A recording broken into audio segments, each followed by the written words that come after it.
Ndani ya kuta za kale za jiji la Vatikani, mahali ambapo historia huandikwa kwa utulivu na maombi, kuna tukio la kipekee linalovuta macho ya dunia nzima. Hii ndiyo hadithi ya jinsi Papa Baba Mtakatifu anavyopatikana.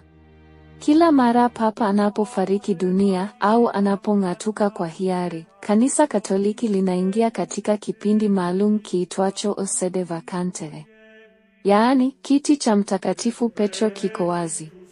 Katika kipindi hiki, makardinali, viongozi wakuu wa kanisa kutoka pembe zote za dunia hukusanyika mjini Roma, ndani ya Sistine Chapel, eneo takatifu lililopambwa kwa kazi za sanaa za karne nyingi zilizopita. Makardinali huingia kwenye mkutano wa siri uitwao Conclave. Hapa, wanajitenga kabisa na dunia ya nje, hakuna simu, hakuna habari. Ni wao na Roho Mtakatifu.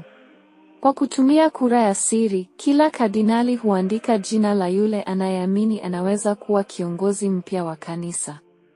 Lakini si rahisi ili mtu achaguliwe kuwa papa, ni lazima apate angalau theluthi mbili ya kura zote.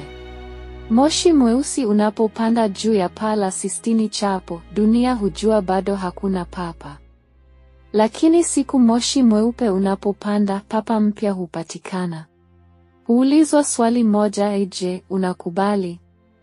Akikubali, huchagua jina lake jipya, jina litakaloandikwa kwenye vitabu vya historia milele.